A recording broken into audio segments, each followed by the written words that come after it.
everyone. Good morning. I had prepared timed notes that are not visible here, so we're just going to wing it, and hopefully I'm still on time with Simon's assistance. So I'm here to present on the evolution of our evaluation of the GLOBE U.S. Student Research Symposia, or SRS. And I'm joined here by Jen Bourgeot, the country coordinator, Haley Wickline, and also Alicia and Jody from the U.S. office. All right. You may have seen me present before on results of our evaluation of the SRS, but we're doing something a little bit different today. Okay, if you're not familiar with the U.S. SRS model, students come and present their research. They do peer review of each other's research, and they also are reviewed by STEM professionals. And this really gives them an introduction to the scientific community and how working together and collaborating can really strengthen their research.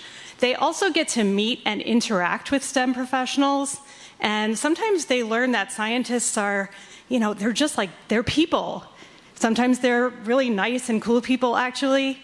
Maybe they're people like people they know in their community, and this can be really eye-opening for them. Okay, so what you're looking at now is a very simplified version of what we call a logic model. Has anyone ever worked with logic models before? Oh, I actually see quite a few hands up, mainly on this side of the room. How does that happen organically? Interesting. Anyway, by looking at how what we're planning to do will lead to our desirable outcomes, we get to explicate that process, and it also really helps us decide what we want to measure, because we'd all like to measure lots of stuff and have lots of time and resources for that, but we don't. So this really helps us focus on key outcome measures.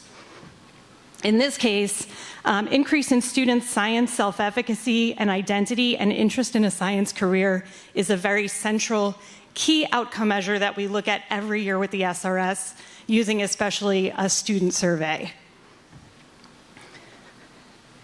But as we went on, new questions started to emerge. Every year, there were other things that we wanted to think about and learn about, so we had to think about new ways to collect data and analyze the data we had.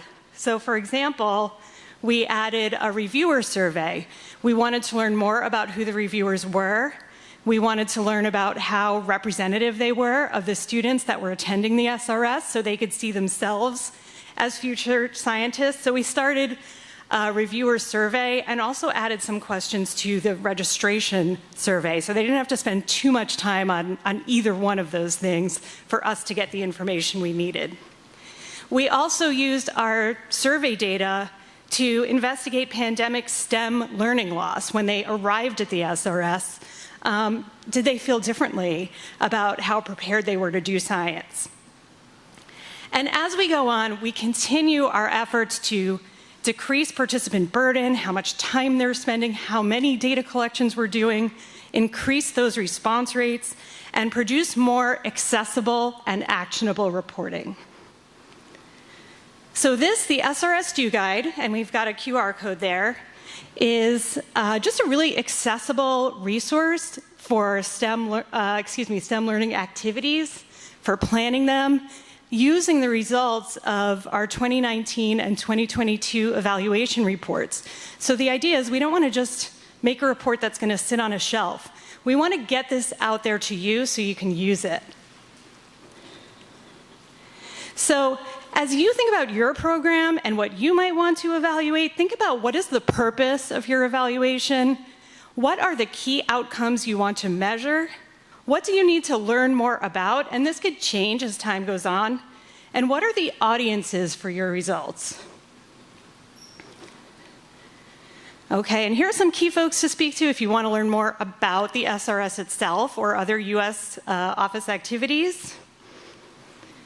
And if you come to our Share-a-thon table, you will be treated to many years of our various survey questionnaires, some logic model templates that you can play with yourself right there, an archive of our evaluation reports, and we'll also be there for Q&A on our evaluation stuff as well as the U.S. program office activities.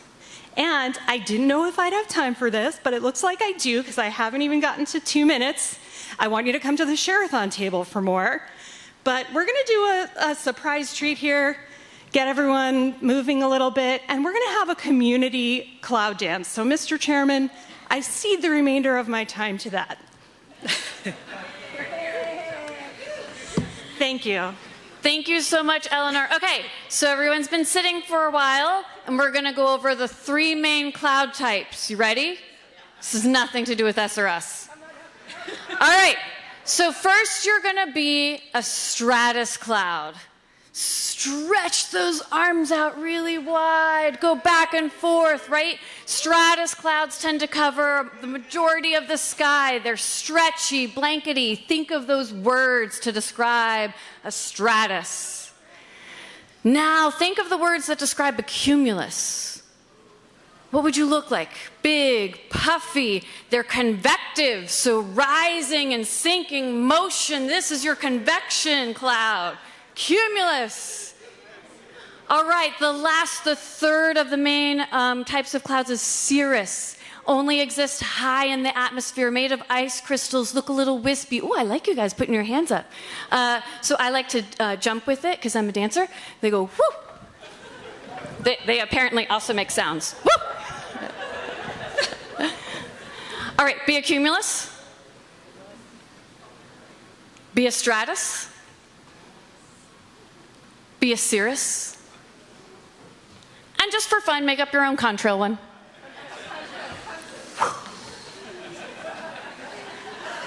All right, do you feel better? Yes. Thank you. Of course, thank you.